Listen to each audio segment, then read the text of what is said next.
My channel ফানলিট with Anusuya. আজকে আমরা শুরু করব ক্লাস 11-এর ফার্স্ট সেমিস্টারের কবিতা দ্য ব্যাঙ্গল সেলার্স। কবি সরোজিনী নাইডু। সরোজিনী নাইডু যিনি পরিচিত দ্য নাইটিঙ্গেল অফ ইন্ডিয়া, অর্থাৎ ভারতের বুলবুল পাখি হিসেবে। সরোজিনী নাইডু তিনি ছিলেন একজন বিশিষ্ট স্বাধীনতা সংগ্রামী এবং তার সঙ্গে ছিলেন একজন উল্লেখযোগ্য Anglo Indian poet. Anglo Indian poet অর্থাৎ যে সমস্ত ভারতীয় কবিরা ভারতীয় ভাষাগোষ্ঠীর মানুষ হওয়া সত্ত্বেও যারা ইংরেজি ভাষাতেও কাব্য চর্চা করেছিলেন সমান দক্ষতার সাথে, সেই সমস্ত অ্যাংলো ইন্ডিয়ানদের পোয়েটদের মধ্যে উল্লেখযোগ্য ছিলেন আমাদের ভারতবর্ষের the nightingale of India Sarojini Naidu. Sarojini Naidu তিনি আমাদের ভারতীয় জাতীয় কংগ্রেসের প্রথম মহিলা সভাপতিও ছিলেন এবং স্বাধীন ভারতে তিনি উত্তরপ্রদেশ রাজ্যের রাজ্যপাল বা গভর্নরও নিযুক্ত হয়েছিলেন। সরোজিনী নাইডুর কবিতা বা কাব্যশৈলীতে আমরা আমাদের ভারতবর্ষে যে সংস্কৃতি, ভারতবর্ষে বা মডার্ন ইন্ডিয়াতে যে নারীদের স্থান এবং সর্বোপরি ভারতবর্ষের যে ঐতিহ্য, সেই ঐতিহ্য সংস্কৃতি এবং যে আধুনিক ভারতবর্ষে যে নারীদের স্থান, সেই বিষয়টা তিনি বারবার তার কবিতাতে তুলে ধরেছেন। দ্য ব্যাঙ্গল সেলার্স কবিতাতেও আমরা একদিকে দেখতে পাবো যেমন নারীত্বের জয়গান, অন্যদিকে আমরা দেখতে পাবো ভারতবর্ষের ঐতিহ্যের সাথে ভারতবর্ষের নারীদের জীবন কতটা সম্পৃক্ত হয়ে আছে।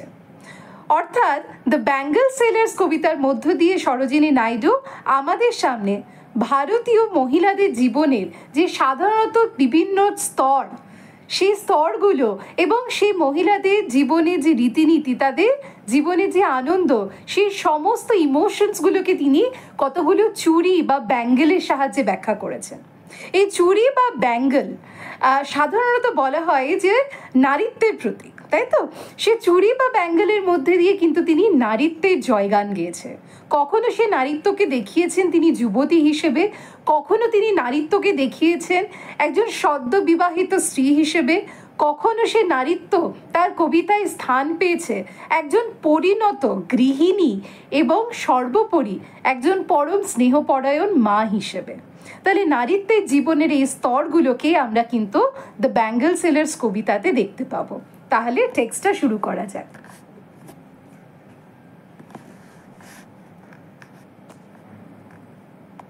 আমরা জেনে নেব দ্য ব্যাঙ্গল সেলার্সের স্ট্রাকচার, থিম এবং তার পাবলিকেশন হিস্ট্রি সম্পর্কে। অর্থাৎ দ্য ব্যাঙ্গল সেলার্স কবিতাটা লেখা হয়েছে টোটাল 24টা লাইনের মধ্যে। The Bengal Sailors, this particular poem is divided into 24 lines, অর্থাৎ 24 লাইনের একটা কবিতা, যে 24 লাইনের কবিতায় আমরা দেখতে পাই 4টে স্ট্যান্জা এবং এক একটা স্ট্যান্জাতে 6টা করে লাইন। ঠিক আছে?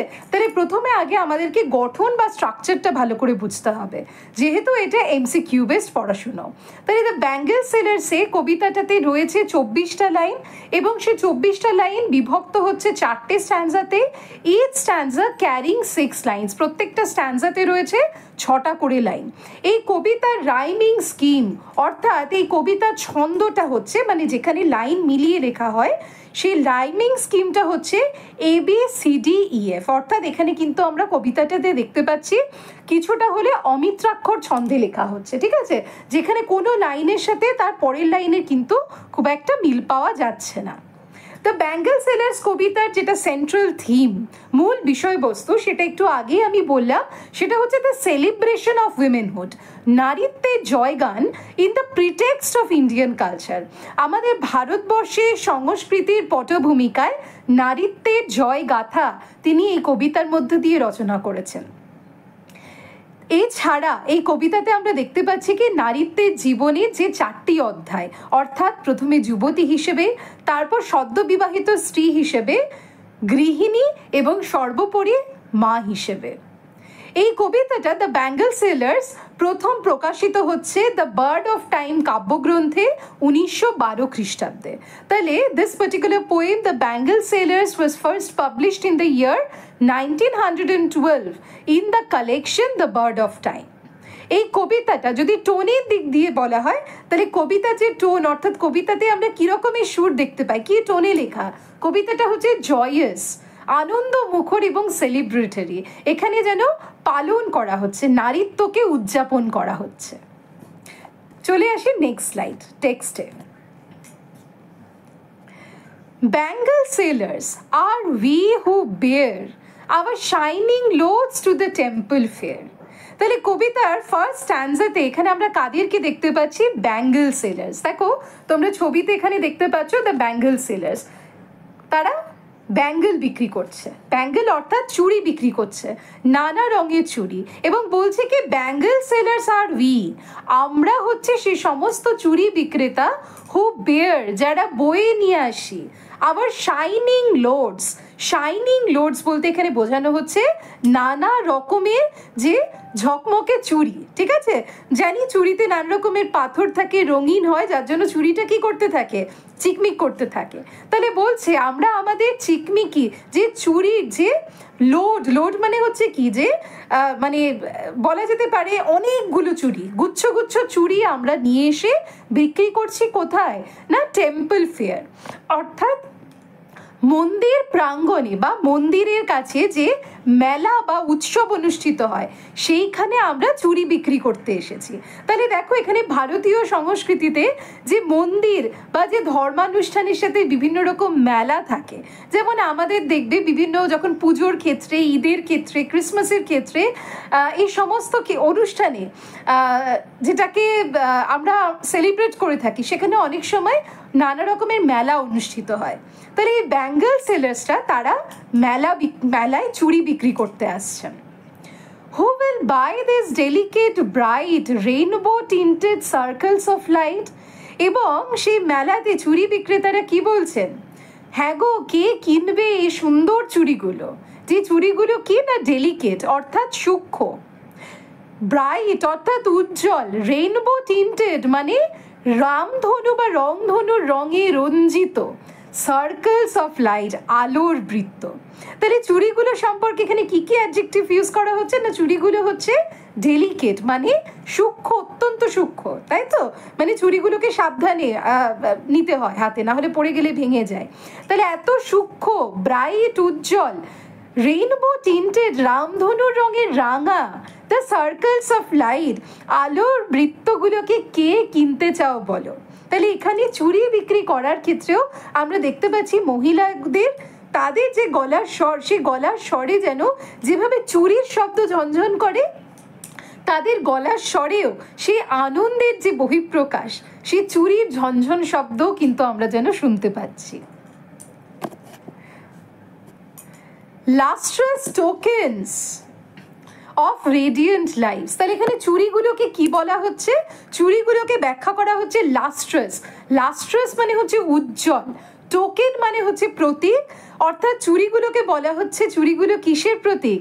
না নারীত্বের জীবনের যে ঔজ্জ্বল্যের প্রতীক।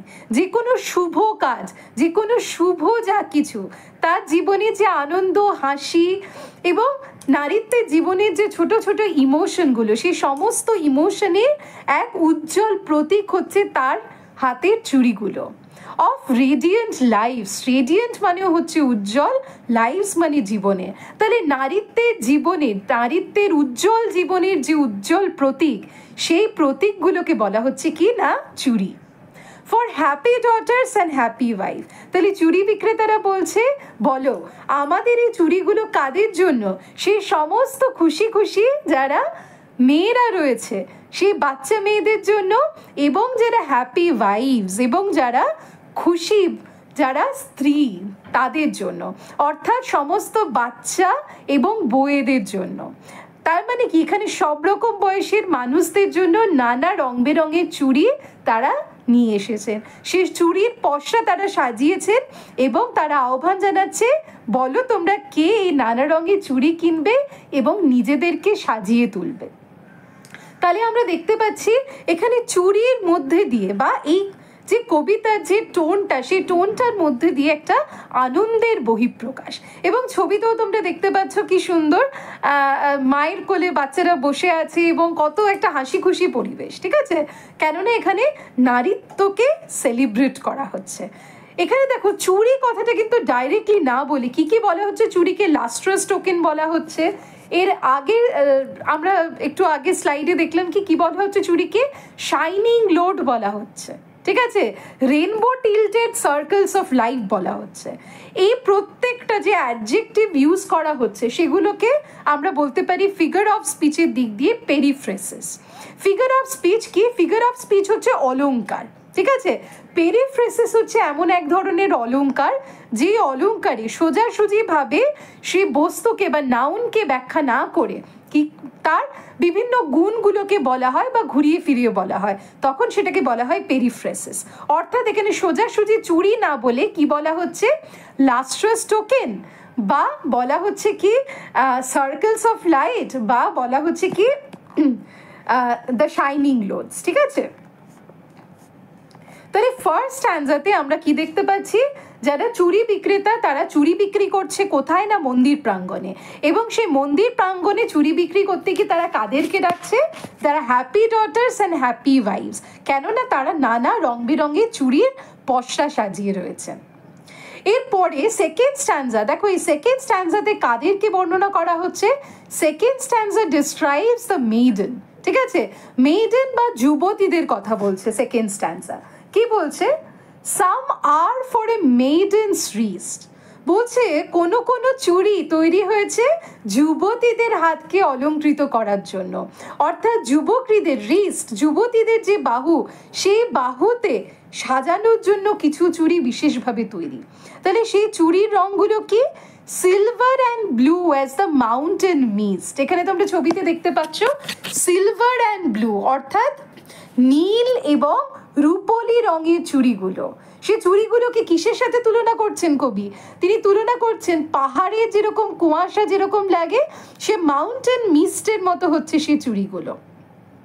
অর্থাৎ পাহাড়ের ওপরে কুয়াশা মানে নীল আকাশের মাঝে যেরকম কুয়াশা, যে একটা নীল এবং একটা রূপলি রঙের যে এক ধরনের খেলা শুরু করে, সেই নীল এবং রূপলি রঙের এক সংমিশ্রণ আমরা দেখতে পাই কাদের হাতে না, যুবতী মেয়েদের হাতের চুড়িতে। কাজে যুবতী মেয়েদের হাতের এই যে রূপলি এবং নীল রঙের চুড়ি, সেইটাকে কবি তুলনা করছেন কিসের সাথে, মাউন্টেন মিস্ট, অর্থাৎ পাহাড়ের কুয়াশার সাথে। এখানে যে ফিগার অফ স্পিচটা ব্যবহার হচ্ছে সেটা হচ্ছে সিমিলি, যখন কোনো এক বস্তুর সাথে আরেকটা বস্তুর খুব স্পষ্টভাবে তুলনা করা হয়, like, as, so, as, such as, এই ধরনের শব্দগুলো যেখানে থাকে সেই ধরনের তুলনাকে আমরা বলে থাকি সিমিলি, ঠিক আছে, SIMILE, স্মাইল বানান, তার সাথে শুধু এসের পাশে একটা আই যোগ হবে, simile. Some are flushed like the birds that dream, বলছে আবার কোনো কোনো চুড়ি ফ্লাশ মানে চকচক করছে, like the birds that dream, একদম যেন ফুল ফোটা কুড়ি, ঠিক আছে, সদ্য প্রস্ফুটিত ফুলের কুড়ির মতো কোনো চুড়ি আবার চকচক করছে। এবং সে ফুলের কুড়ির রয়েছে কি অনেক স্বপ্ন, যে সে সুন্দর করে একটা আকর্ষণীয় ফুলে পরিণত হবে। তাহলে এখানে বিষয়টা দেখো কতটা প্রতীক, কতটা সিম্বলিক্যাল, যেখানে যুবতী যে নারীত্বের বা মেয়েদের যে যুবতী অবস্থা, সেই যুবতী অবস্থাকে তুলনা করা হচ্ছে কিসের সাথে না, ফুল ফোটা কুড়ির সাথে, ঠিক আছে। ফুলের কুড়ি যেরকম কি সে প্রস্ফুটিত হওয়ার অপেক্ষায় থাকে, তাহলে যুবতীদের জীবনেরও ফুলের কুড়ি কি প্রস্ফুটিত হওয়ার অপেক্ষায় রয়েছে, ঠিক আছে। মানে ফুলের যে কুড়ি অবস্থা, সেই কুড়ি অবস্থাকে তুলনা করা হচ্ছে নারীত্বের যুবতী অবস্থার সাথে। On the tranquil bro of A woodland stream, বলছে এই সমস্ত ফুলের কুড়িগুলো কোথায় স্বপ্ন দেখে, তারা স্বপ্ন দেখে এক উডল্যান্ড স্ট্রিম, বনভূমির মধ্যে বা বনভূমির স্রোতে বা বনভূমির মধ্যে একটা হালকা যে নদী বয়ে গেছে, সেই নদীর পাশে দাঁড়িয়ে বা সেই নদীর ওপরে, যে নদী কি না ট্রাঙ্কুইল, শান্ত, সেই শান্ত নদী যেটা বনভূমির মধ্যে বয়ে গেছে, বা বনভূমিটাকেও এখানে বলা যেতে পারে অন্যরকম ভাবে একটা নদীর সাথে তুলনা করে বলছে, সেই বনভূমির ব্রো অর্থাৎ কপালে, শান্ত কপালে, সেই শান্ত বনভূমিতে ফুলের ছোট ছোট কুড়ি, সেই কুড়িগুলো তারা স্বপ্ন দেখে, এবং সেই ফুলের কুড়ি যেরকম নানা রং বেরঙের হয়, ঠিক সেই রকম রং বেরঙের চুড়ি যুবতী মেয়েদের হাতে শোভা পায়। অর্থাৎ এখানে জীবনটাকে যদি আমরা দেখতে পাই উডল্যান্ড স্ট্রিম, তাহলে জীবনটাকে যদি একটা নদীর সাথে তুলনা করছে, এবং বলা হচ্ছে কি এই ফুলের কুড়িগুলো সেই নদীর ওপরে বা বনভূমির যে স্রোত তার ওপরে, বনভূমির মধ্য দিয়ে বয়ে চলা নদীর ওপরে ফুটে রয়েছে এবং স্বপ্ন দেখছে। অর্থাৎ জীবনকে যদি আমরা নদীর সাথে তুলনা করি, তাহলে জীবন নদীতে এই যুবতী অবস্থা হচ্ছে ফুলের কুড়ির মতো, যেখানে তারা এই বয়সে যুবক যুবতীরা, এই তোমাদের মতো যারা ছেলেমেয়েরা, তারাও কি নিজেদের জীবনের এক সুন্দর ভবিষ্যতের স্বপ্ন দেখো, তাই তো? নানা রকম রং রয়েছে, ইচ্ছের রং, চাহিদার রং, ভালোবাসার রং, প্রেমের রং, স্বপ্নের রং, সেই সমস্ত রং মিলিয়ে এখানে তৈরি হচ্ছে কি সিলভার, রূপলি এবং নীল রঙের চুড়ি। তাহলে কেন রূপলি এবং নীল রঙের চুড়ি? নীল বলতে বোঝায় আকাশকে, আকাশ অর্থাৎ সীমাহীন, যেখানে থাকে কি সীমাহীন স্বপ্ন, সীমাহীন আকাঙ্ক্ষা।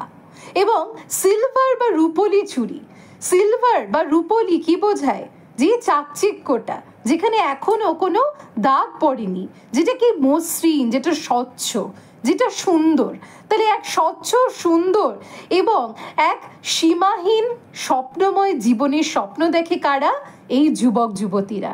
এবং সেই যুবতীদের বিশেষ করে তাদের যে স্বপ্নকে মাথায় রেখে এখানে কবি বলছেন কি তাদের হাতে কি রঙের চুড়ি শোভা পায়? না সিলভার অ্যান্ড ব্লু। তাহলে প্রত্যেকটা চুড়ির রঙের সাথে প্রত্যেকটা মহিলাদের বয়সের একটা সামঞ্জস্য, এবং সেই বয়সের সাথে সে সমস্ত মহিলাদের জীবনের যে স্বপ্ন, আশা, আকাঙ্ক্ষা, সেইগুলোকে কিন্তু তিনি এখানে তুলে ধরছেন। সেকেন্ড স্ট্যান্সা বলা হচ্ছে কি some are aglow with a bloom that cleaves। কোনো কোনো আবার দেখা যায়, মানে এটা ফার্স্ট স্ট্যান্সাটাই কন্টিনিউ হচ্ছে, বলা হচ্ছে কি some are aglow with a bloom that cleaves। কোনো কোনো চুড়িগুলোকে আবার দেখে মনে হচ্ছে কি যে ফুলগুলো হালকা ছিটছে পাতার থেকে, ঠিক আছে, মানে পাতার থেকে বা গাছ থেকে ঝরে পড়া সেই ফুলের মতো। to the limpid glory of newborn leaves। এবং কোনো কোনো চুড়ির রং আবার কিসের মতো? লিম্পিড বা স্বচ্ছ, গ্লোরি মানে গৌরব, কিসের মতো? না নতুন সদ্য জন্মানো পাতার মতো। তাহলে কোনো কোনো চুড়িগুলোকে বলা হচ্ছে যে সদ্য যে গাছে যে মানে ফুটে ওঠা পাতার মতো, কচি পাতা, সেই কচি পাতার মধ্যে হালকা হালকা যে ছোট ছোট ফুল, আবার কোথাও কিছু ঝরে পড়া ফুল, সেই রকম নানা রঙের ফুলের মতো হচ্ছে যুবতী মেয়েদের হাতের চুড়ি। তাহলে দেখো বারবার যুবতীদের সাথে এখানে কিসের তুলনা করা হচ্ছে?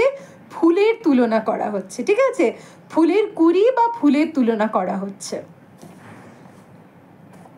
তাই first stanza deals with the description of maiden. First স্ট্যান্সাতে যুবতী বা নারীত্বের জীবনের যে যুবতী পর্যায় সেইটাকে তুলনা করা হচ্ছে বা বর্ণনা করা হচ্ছে। সেকেন্ড স্ট্যান্সাতে আমরা দেখতে পাবো ব্রাইডকে বর্ণনা করা হচ্ছে, অর্থাৎ সদ্য বিবাহিত একজন বধূকে বর্ণনা করা হচ্ছে, নববধূকে। Some are like fields of sunlit corn। কোনো কোনো চুড়ি আবার সূর্যালোকিত শস্য ক্ষেতের মতো। কর্ন মানে শস্য ক্ষেত বোঝাচ্ছে এখানে, এবং সানলিট মানে সূর্যের আলোয় দেখবে যখন শস্য যে কোনো শস্যের ক্ষেত কি লাগে? হলুদ আভ লাগে, ঠিক আছে, সেই রকম রঙের হচ্ছে কিছু চুড়ি। তাহলে বিয়েতে কি রঙের চুড়ি পরে? লাল হলুদ চুড়ি পরে, তাই তো? এখানে দেখো কি সুন্দর ব্রাইডের হাতে আমরা লাল হলুদ চুড়ি দেখতে পাচ্ছি। তাহলে বলছে কিছু কিছু চুড়ির রং কিসের মতো? কিসের মতো হলুদ? না সূর্যের আলো পড়া শস্যের মতো হলুদ। Meet for a bride on her bridal morn. এবং যে সমস্ত চুড়িগুলো ব্রাইড মানে নববধূরা পরে থাকে তাদের বিয়ের দিন সকালবেলায়। তাহলে বিয়ের দিন সকালবেলায় কি হয়? গায়ে হলুদ হয়, তাই তো, এবং তখনই লাল হলুদ চুড়িগুলো পরানো হয়। তাহলে এখানে হলুদ চুড়ি পরে থাকে। প্রথমে এই রংটা কি বোঝাচ্ছে? সানলিট কর্ন বলতে হলুদ রংকে বোঝাচ্ছে। এবং তাহলে তুলনা করা হচ্ছে কিসের সাথে? চুড়িকে তুলনা করা হচ্ছে সানলিট কর্ন বা সূর্যের আলো পড়া শস্যের ক্ষেতের সাথে। তাহলে এটা হচ্ছে একটা সিমিলির উদাহরণ। Some like the flame of our marriage কোনো কোনো চুড়ি আবার তার বিয়ের যে আগুনের শিখা সেই শিখার রঙের মতো। অর্থাৎ এখানে একটা লাল হলুদ চুড়ির কথা বলা হচ্ছে। দেখবে আগুনের শিখার রং কি হয়, কখনো হলুদ কখনো লাল, তাই তো? তাহলে এখানে আবার একটা সিমিলি বা একটা প্রত্যক্ষ তুলনা ব্যবহার করা হচ্ছে। এখানে চুড়িকে কিসের সাথে তুলনা করা হচ্ছে? ফ্লেম অফ ম্যারেজ, বিয়ের যে অগ্নিকুণ্ড, যে অগ্নি সাক্ষী করে বিয়ে হয়, সেই বিয়ের পবিত্র আগুনের সঙ্গে চুড়ির রঙের তুলনা করা হচ্ছে। or reach with the hue of our heart's desire, বলছে কোনো কোনো চুড়ির রং আবার তার হৃদয়ের আকাঙ্ক্ষার রঙে রাঙিত। অর্থাৎ তার হৃদয়ের আকাঙ্ক্ষা মানে কি? প্রেম, প্রেমের রং কি? লাল। আবার কোনো কোনো চুড়ি হচ্ছে লাল রঙের। তাহলে সেই লাল রঙের চুড়িকে কিসের সাথে তুলনা করছে? হৃদয়ের যে প্রেম বা ভালোবাসার আকাঙ্ক্ষা, যে আকাঙ্ক্ষার রং হচ্ছে লাল। অর্থাৎ কোনো একজন ব্রাইড মানে নববধূর হাতে কি সজ্জিত হয়? লাল এবং হলুদ রঙের চুড়ি, তাই তো?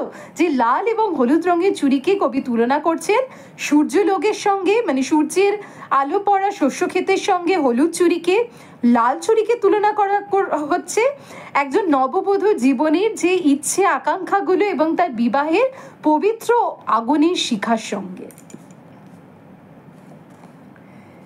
Twinkling, luminous, tender and clear, তাহলে কি কি বলছে? নববিবাহিত বধূর চুড়িগুলো কিরকম? টিঙ্কলিং মানে যেগুলো ঝিকমিক শব্দ হচ্ছে বা ঝনঝন শব্দ হচ্ছে। তার মানে কি? যারা নববিবাহিত বধূ, দেখবে প্রাণ চঞ্চল, জীবনে অনেক স্বপ্ন, ঠিক আছে, আকাঙ্ক্ষা, যার জন্য তার ওই প্রাণ চঞ্চলতাটা তার চুড়ির যে টিঙ্কলিং শব্দ বা যে ঝিকমিক যে চুড়িটা, সে চুড়িতে প্রকাশ পাচ্ছে। লিউমিনাস মানে উজ্জ্বল, তার চুড়ির রং কি? উজ্জ্বল রং, ঠিক আছে, মানে সদ্য যেন সে প্রস্ফুটিত কুড়ির থেকে সে এখন জীবন নদীতে গা ভাসাতে চলেছে। অর্থাৎ সে চুড়ির রং কি? উজ্জ্বল। কোমল, টেন্ডার, তার চুড়িগুলো কি? কোমল, সে সদ্য কুড়ির থেকে ফুলে পরিণত হচ্ছে।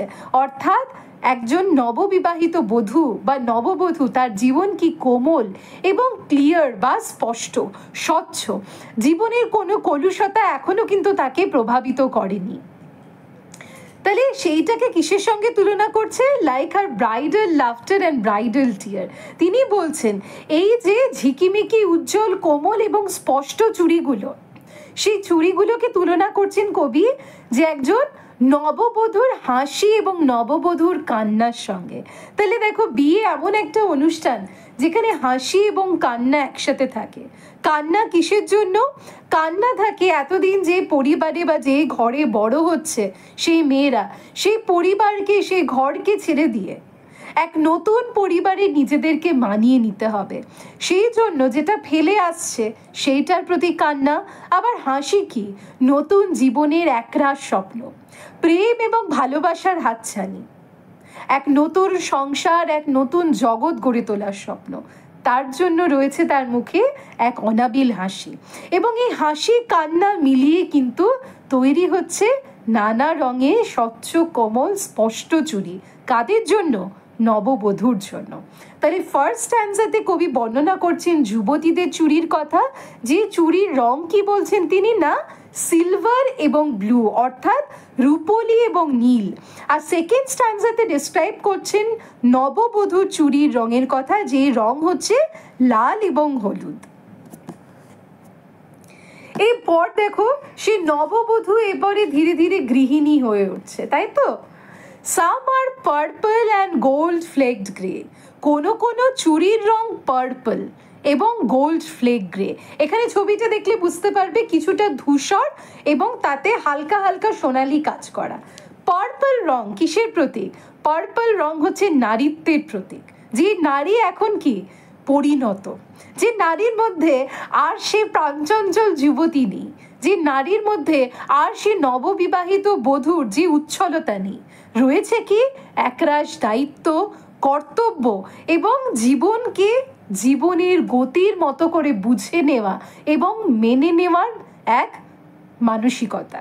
তাহলে সেই গৃহিণী, তাহলে প্রথম স্ট্যান্জার যুবতী, দ্বিতীয় স্ট্যান্জার নববধূ, তৃতীয় স্ট্যান্জাতে সে কি? এখন একজন সুদক্ষ গৃহিণী। তার জন্য তার হাতে কি শোভা পাচ্ছে? পার্পল কালার, অর্থাৎ মানে এক ধরনের বেগুনি রং এবং গোল্ড ফ্লেকড গ্রে, ঠিক আছে, মানে সোনায় মোড়ানো এক ধূসর রঙের চুড়ি। For she who has journey through life midway. তার কারণ কি, ওই যে লালটা এখন পার্পল হয়ে গেছে, মানে জীবনের যে উচ্ছল প্রেমের রঙের সঙ্গে মিশেছে দায়িত্ব এবং কর্তব্যের রং, যার জন্য তার হাতে শোভা পাচ্ছে পার্পল কালারের চুড়ি। এবং আগে যে চুড়িটা ছিল সিলভার অর্থাৎ স্বচ্ছ, এখন তার সাথে মিশেছে কি সোনালি রঙের যে পরত, অর্থাৎ সোনালি রং মানে কি সংসারে সুখ সমৃদ্ধি দায়িত্ব বাস্তববোধ, সেই সমস্ত কিছু মিলে এখন সেই নারীর হাতে শোভা পাচ্ছে কি পার্পল এবং সোনালি পরত দেওয়া ধূসর রঙের চুড়ি। এবং সেই নারী এখন জীবনের who has journey through life midway, জীবনের প্রায় মধ্যম পর্যায়ে এসে পৌঁছে গেছে, অর্থাৎ সে এখন গৃহিণী। whose hands have cherished, whose love has blessed, যে নারী তার নিজের হাত দিয়ে ভালোবেসে গড়ে তুলেছে তার সোনার সংসারকে, এবং সেই সংসারে রয়েছে কি সেই হাত দিয়ে, যেই হাতে তারই চুড়ি পরা, সেই হাত দিয়ে তৈরি করা পরম যত্ন, পরম ভালোবাসা এবং সেই হাত দিয়ে দেওয়া আশীর্বাদ তার সন্তানদেরকে। and cradled fair sons on her faithful breast, এবং সেই নারী আজকে তার যে সুন্দর সন্তানেদেরকে, তার যে যোগ্য সন্তান, এখানে ফেয়ার বলতে সুন্দর এবং যোগ্য সন্তান, তাহলে সেই নারী তৈরি করছে এক সুন্দর এবং যোগ্য সন্তানকে অন হার ফেথফুল ব্রেস্ট। তাহলে সেই নারী আজকে গৃহিণীর থেকে মা হয়েছে, এবং মা হয়ে তার সন্তানকে সে কি করছে, সে পরম যত্নে লালন পালন করছে, ঠিক আছে, তার স্তন্যপান করাচ্ছে। And serves her house hold in fruitful pride. এখন এই নারী কিন্তু আর সেই যুবতীর মতো প্রাণচঞ্চল দস্যি মেয়ে নয়, এই নারী কিন্তু আর এখন সেই নববধূর মতো লাজুক নয়, এই নারী এখন দাপুটে মহিলা, যার ওপরে রয়েছে পুরো পরিবারের দায়িত্ব, এবং সে পরিবারের মান সম্মান, সে পরিবারের দায়িত্ব নিয়ে পরিবারের এক দাপুটে গিন্নি এখন সেই নারী। এক হাতে সে তার সংসার সামলাচ্ছে, এক হাতে পরম ভালোবাসা দিয়ে সে তার সন্তানকে বড় করছে। And worship the gods at her husband side. আবার সে নারী ধীরে ধীরে যখন মধ্যবয়স্ক থেকে বার্ধক্যের দিকে যাচ্ছে, তখন সে তার হাজব্যান্ড, সে তার জীবন সঙ্গীর পাশে বসে ঈশ্বরের আরাধনা করছে। অর্থাৎ একজন নারীর জীবনে যুবতী অবস্থা থেকে তার নববধূ অবস্থা থেকে তার গৃহিণী মাতৃত্ব এবং তার বার্ধক্য, এই সমস্ত পর্যায়কে সরোজিনী নাইডু অত্যন্ত সুন্দরভাবে নানা রকম চুড়ির রঙের সাথে সংযুক্ত করে আমাদেরকে বুঝিয়ে দিচ্ছেন। তাহলে লাস্ট স্ট্যান্জাতে আমরা দেখতে পাচ্ছি কি সেলিব্রেশন অফ মাদারহুড। ফার্স্ট স্ট্যান্জা হচ্ছে সেলিব্রেশন অফ মেইডেন, ঠিক আছে, মানে যুবতী অবস্থার যে সেলিব্রেশন। থার্ড স্ট্যান্জাতে সেকেন্ড স্ট্যান্জাতে রয়েছে যুবতী অবস্থার সেলিব্রেশন।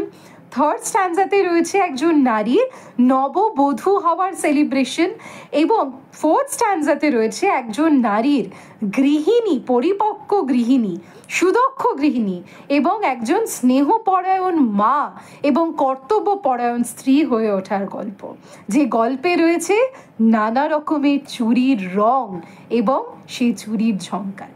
যদি ক্লাসটা তোমাদের ভালো লেগে থাকে, তোমরা চ্যানেলটাকে অবশ্যই সাবস্ক্রাইব করবে, শেয়ার করবে, লাইক এবং কমেন্ট করবে। আর এই কবিতার অর্থাৎ দ্য ব্যাঙ্গল সেলার্স কবিতার সমস্ত এমসিকিউর পড়বার জন্য সেই এমসিকিউর লিঙ্ক আমি কমেন্টে পিন করে দিচ্ছি। যদি লিঙ্ক এবং আমার এই ভিডিও ভালো লেগে থাকে, চ্যানেলটাকে সাবস্ক্রাইব করবে, সঙ্গে থাকবে।